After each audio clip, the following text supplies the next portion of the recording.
Assalamualaikum warahmatullahi wabarakatuh. Bertemu lagi dengan saya Siti Hanina, calon guru penggerak angkatan 10 Kabupaten Kuburaya.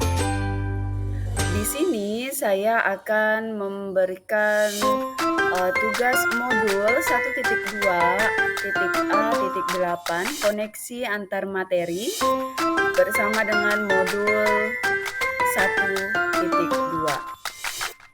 Saya berasal dari SMP Negeri 2 Batu Ampar, Kabupaten Kuburaya. Nah, di sini saya akan menerapkan modul ini dengan merefleksikan 4P. Nah, 4P itu apa?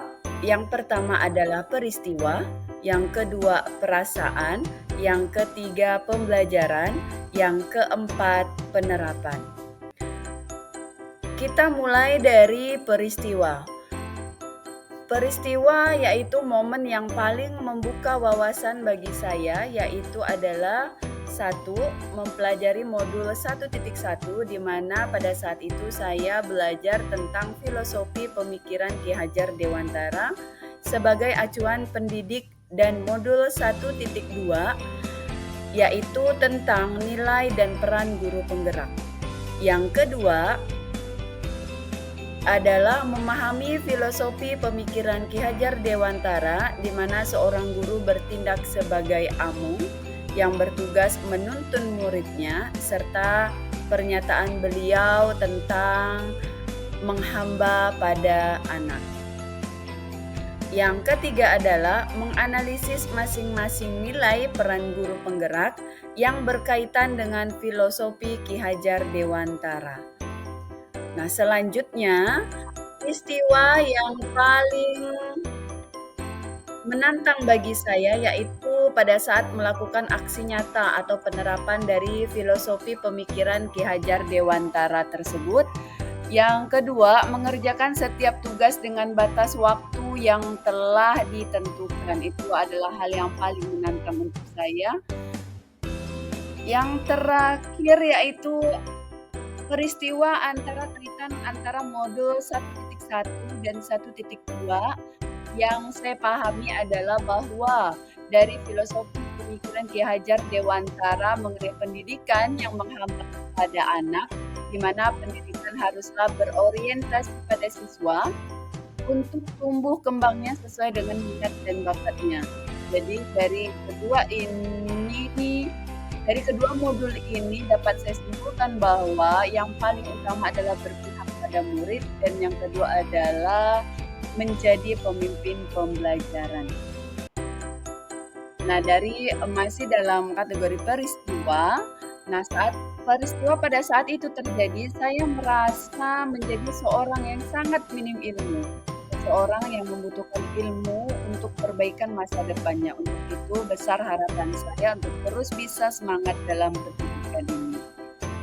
Nah, pembelajaran yang bisa saya ambil sebelum momen ini terjadi, saya berpikir bahwa pembelajaran yang saya lakukan selama ini sudah yang paling baik dan bagus, di mana saya bisa bangga melihat murid yang bisa diam duduk saja di bangku.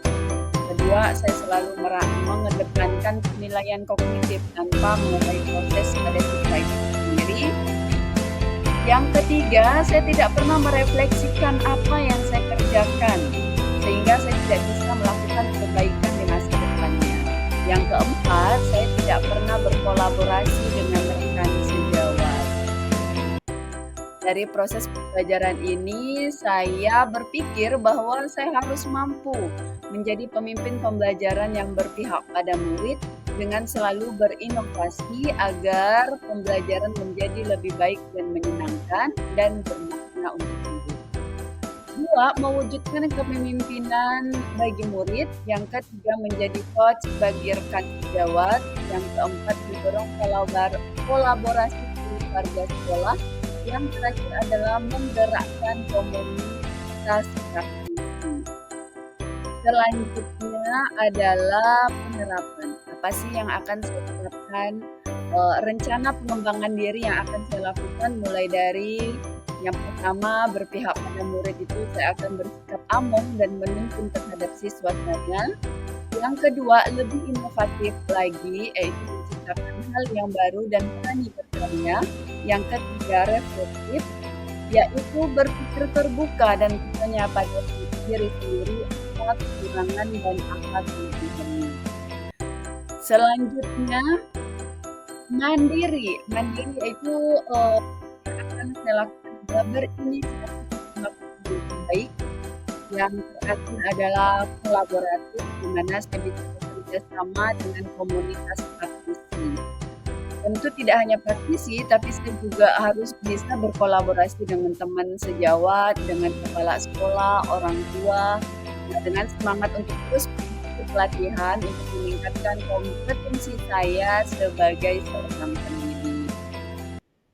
Sekian dari saya, terima kasih. Salam guru penggerak. Assalamualaikum warahmatullahi wabarakatuh.